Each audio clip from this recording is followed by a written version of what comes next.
This episode of Ghost Town may contain disturbing or graphic descriptions which may not be suitable for all audiences. Please use discretion while listening. A dystopian Halloween. I'm Jason Horton. I'm Rebecca Lieb. And this is Ghost Town.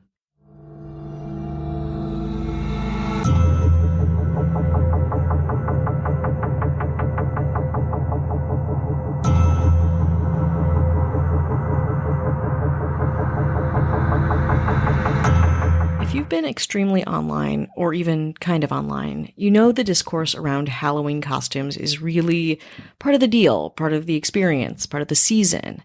And with it comes the truly horrible, cringeworthy costumes that are born so manufacturers can make a quick buck off of a cultural moment, or even a timeless piece of history.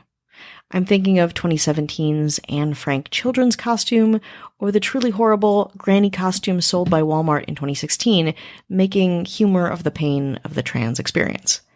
Of course, in 2018, we got another controversial costume, this time based on Hulu's The Handmaid's Tale. Today we're talking about the brave red Maiden costume, an appallingly tone-deaf offering from a Halloween costume maker that clearly couldn't, or didn't, and still doesn't, want to read the room. Yandy.com is a costume, lingerie, and ravewear retailer known for having very sexy, fully accessorized costumes.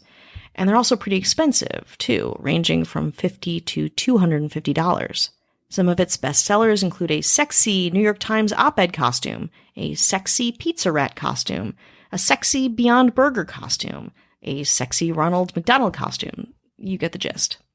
Of course, in 2018, with the success of the Hulu show The Handmaid's Tale, Yandy.com wanted to get in on the fun, and by fun I mean money, by manufacturing a skin-tight red mini dress with a long red cape and white bonnet, based on the outfits worn by the characters forced into surrogacy in The Handmaid's Tale. In non-copyright infringing language, they called it the Brave Red Maiden costume, and priced it at $65.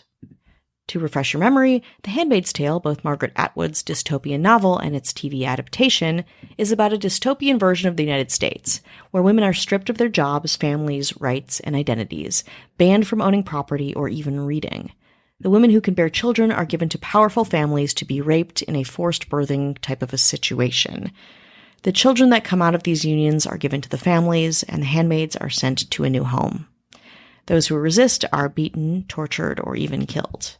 And Yandy.com knew all of this, but they decided that the costume was a good idea. Spoiler alert, the internet did not. Let's take a break. We are back, and Yandy.com unabashedly ripped off of The Handmaid's Tale to make a sexy version of the handmaid costume for people to buy and wear on Halloween. Want to know what the marketing materials for the costume is? Of course you do.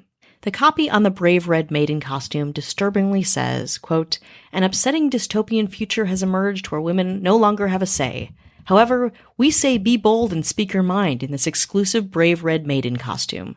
After Yandy released the costume, criticism and backlash was near immediate, with the internet pointing out that the company was sexualizing and capitalizing on a show about misogyny, oppression, and rape.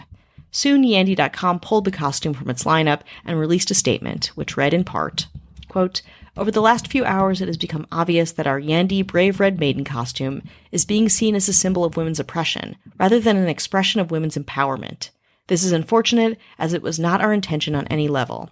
Our initial inspiration to create the piece was through witnessing its use in recent months as a powerful protest image." That's a hard one to read without laughing in frustration. They're not entirely wrong, though. Around this time, and obviously into 2020, Handmaid's Tale costumes were used to make a point about the revocation of women's rights, protest sexual harassment, and start a dialogue about the inherent misogyny of politics today. But selling a sexy version for profit? Not as impactful for women's empowerment, I would say. And yet, Yandy.com still didn't learn much of a lesson. Though the Brave Red Maiden costume has been retired to some bad, sexy costume pastor in the sky, the retailer again faced criticism for other sexy costumes based on stereotypes of Native Americans and other indigenous people. Yandy.com? Come on. If you have to sell overpriced shit to the masses, stick to sexy cat or sexy steampunk seductress, or even men's adult bunny onesie in gray with optional butt flap. One of the more disturbing things I've seen on theme this 2023 Halloween season.